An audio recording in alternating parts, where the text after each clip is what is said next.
Sour K on the beat, yo. What's good? I'm Sour K. Feel me? I'm from Miami, but right now I'm in Orlando. You know, working with a lot of Orlando artists. I'm Glokk producer. You already know. Feel me? What else should I say? Oh, I'm 20 right now. I'm not signed to nobody right now. Feel me? I'm working on my own work right now. Working on my own, working with other artists. I'm doing my little thing right now, though. All right. So, how long have you been producing? I've been producing for like a year now.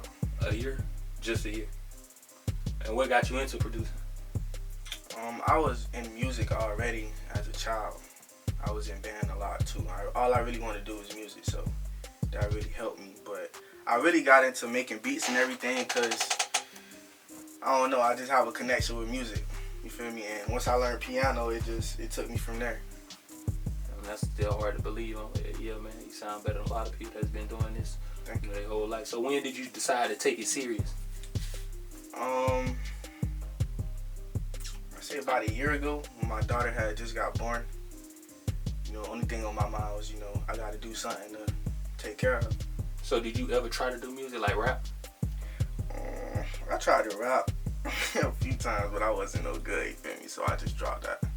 So some producers now, like major producers, who influence you? Like, who do you look up to as far as producers? Oh, my favorite producer of all time, and I look up to him a lot, is Zaytoven. Zaytoven.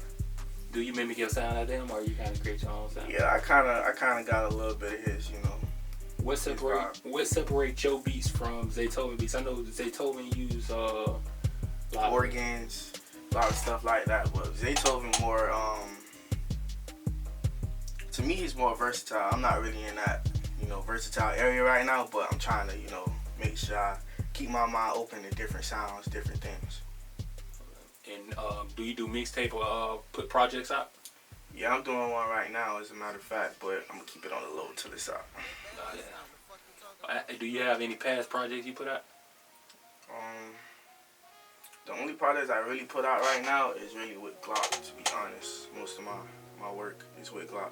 But on that Hunger Games 3 or Rod Wave, I'm on that too, so you can listen out for that. And what, Glocktober 30? Glocktober on the 31st? Yeah, you can listen out for that too, of course, but I'm gonna always be with Glokk. You pretty much got it exclusive, huh? Yeah. You already heard it? Yeah. So what was one of your biggest records? 10%, of course. Everybody knows that. And some of your other records you feel like was major that people probably wouldn't know that. Honestly, I like Black more than 10%, but 10% made more noise. Okay, and name some of the artists you work with. Rod Wave, G9, of course, Soldier Kid, Pootie, Jay Green. It's been a lot of artists, a lot of Orlando artists. It's been a few artists from Miami, but not too many. I've been moving around from Palm Bay, Tampa. It's a lot of artists though. Have any other major artists reached out to you that you yet to work with? Yeah, but we're not gonna speak on it. Until they go through. Yeah. Okay. And your beats, what's the price range for your beats? My beats like $400 right now, $450 for an exclusive. You want an EP, it's like $1,000. So hit me up. What's the EP? EP is gonna basically be a full. What I do for my EPs, I just make a full flash drive of different beats. All, feel me, different sounds, different waves, different vibes, you feel me? So that when the artist comes in, they can choose which one they need and which one they vibe with. And from that, I let them go ahead and, fill in every song, whatever they write to, if they get a vibe to this, or maybe if they hear this beat and want me to change it, I could do that too, But for EP, I try to keep it at least maybe like 8 or 9 songs. And anything 10. This your studio here, right? Yeah. And how long has this been around? This shit been around for a few years now, bro. It's like my first year in this studio. But there's been a lot of artists that done paved their way through whatever they done been through and made their sound in this studio, including Glokk. And I know you mentioned, I think you say your dad helped you put it together. Like, how did that make you feel, being that they, seeing it in you and decided to like invest into you? honestly, it made me kind of feel confident. But then again, it let me know that I got to do anything and everything to grind hard, because I got to pay all this back. So all this just... It put the pressure on you pretty much. Yeah, I had to work. Yeah, and it looked like it's paying off. And I know a lot of people been trying to sign you or something. Glokk 9 put something on Say Cheese, basically saying like Kodak was reaching out to his producers, trying to sign his producers. Any truth to that? And if so, like, how did that happen? It is some truth to that. You feel me? How it happened? They hit me up. You feel me? A lot of people know about me, so it's not that hard. You feel me? They could just hit me up in the DM if they want to. But yeah, they asked to sign me. You feel me? But that ain't happening at all. And so you turned down the deal. Yeah. What reasons? I made my sound with G9. I'm gonna stick with G9 throughout the whole thing. So you probably signed with G9. Maybe I'll figure it out. So do you ever do that Kodak situation being that he on a bigger platform? Do you have the deal probably not on the table no more? Like, do you have times where you regret like maybe I should have took that deal, or is you that confident at G9 to be a bigger situation for you, or is it just loyalty?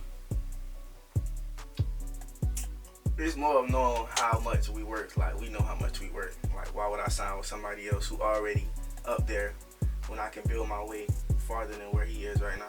So do you feel like they tried to sign you just because payback or whatever, or do they really see your talent? I mean, I feel as though most of these record labels out here hear our sounds. You feel me? They might not say nothing. You feel me? But they hear what sound we making. They hear how we coming. So if they hear a sound that they like, they gonna try to do anything, throw money on it, throw anything. You feel me? Grab that sound.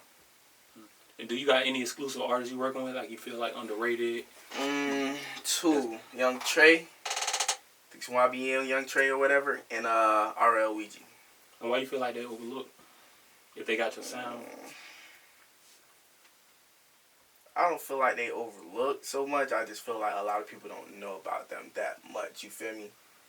Not a lot of people, but people know about them. I feel like they just need a little bit more love, a little bit more promotion.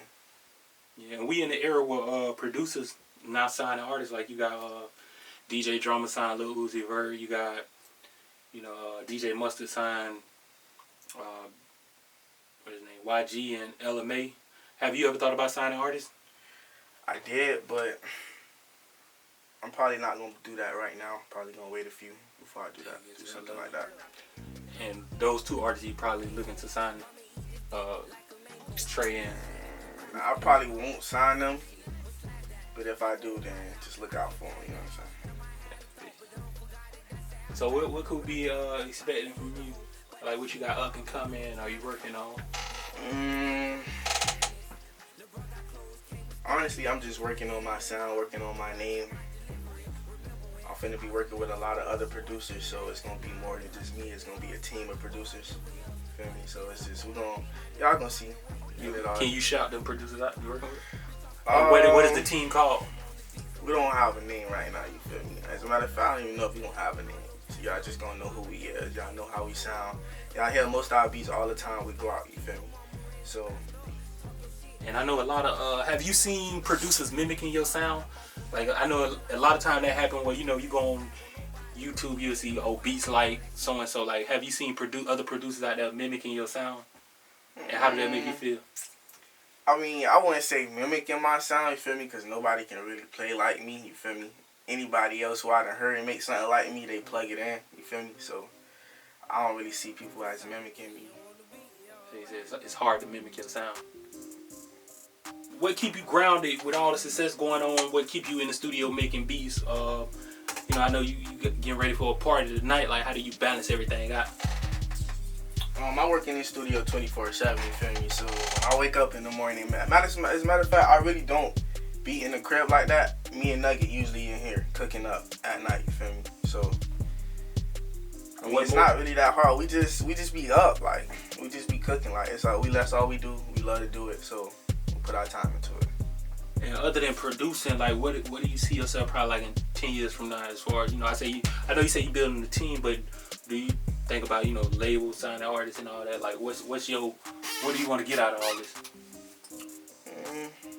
I do want my own record label, but I'm gonna have other things that tie into it. Like clothing, jewelry, stuff like that. I want to open up a lot, but I want to focus on my sound first because I want to become a super producer first before I open up my own record label. Because once I have that name, you feel me? It's gonna be hard for niggas to, people. It's gonna be hard for people, you know, to create the same name and to create the same sound that I did. And you mentioned, you know, a lot of Orlando artists, I guess just where you kind of started at, but you from Miami. Do you ever feel like you know, go back to Miami and kind of like bring the music scene back there? I mean, how do you feel about the Miami music scene that made you want to come to Orlando? It was nothing really wrong with the Miami music scene because most of the vibes and melodies that I get from how I play is from like what I used to listen to in Miami. I just switched it up and made my own sound with it. But how I feel about it, honestly, I'm gonna come back to Miami. You know what I'm saying? But right now I got something that I started up here and I'm gonna finish it. And I feel like Miami got a lot of juke music, and your beats don't pretty much sound like juke music. Nah, not really. Those came up under G9. Like, do he got any other people you feel like coming under him that can do it? Rugrat OD. You know what I'm saying? His family, of course. And how did you feel about the deal? Do you think he should have signed a deal? I don't really have a comment on that. Would you sign a deal? What would it take to sign you? I'm not signing for nothing right now. No, it's no point in me signing right now. People want what I got right now. You feel me? So I'm gonna let it build up. You feel me? Just keep letting it build up. That's what I want to do. And how they reach out to you if they want to cop a beat? You can hit me up in my DM right now. I don't put none of my beats on YouTube or nothing like that. You feel me? Because a lot of people like to download beats off of YouTube and stuff like that. I'm not with all that. You feel me? So. Is there anybody you wouldn't sell beats to?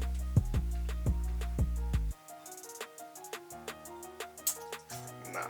Have you ever turned down a sale? Yeah, of course. Because, you know, before I started making beats and getting as much money as I get now for my beats, like, people used to come in here, you feel me, not really take it serious. Like, they'll ask for a beat, you know what I'm saying, probably pay me a few dollars or whatever. But once they started seeing my name and everything, I'm working with Glokk, and we started making our own sound, they started seeing, like, you know, exactly who I was, exactly what I could do. You feel me? So. And how did the Rod Wave situation come about? Rod, I fuck with, bro. You know what I'm saying? I mean, how did I meet him? You mean? Is that what you're saying? How did he reach out to you? I met Rod through his manager, Ray Dollar. You feel me? So once I met him, it was kind of a wrap because Rod is very versatile. You feel me? So I really like making music with him. I really do. So what song did you produce with him? I can't really say the name right now because it's not released. Oh, it's not released? Oh, wow. What's up? So, you know, we'll be expecting that. Well, he said it'll be on the Hunger Games 3. Yeah, Hunger Games 3. Yeah, he haven't put out a project. No, track It's dropping Monday. Monday? Dropping Monday. Okay, I definitely gotta check that out.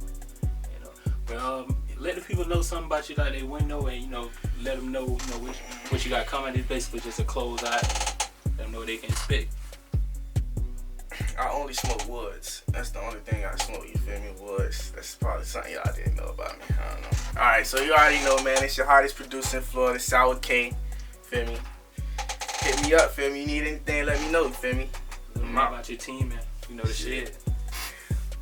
Shit, we gonna let them know about the shed. Yeah, let them know about the shed in the house. You can hit me up, you know, feel me? Come in the shed, you feel me? We cook up, son.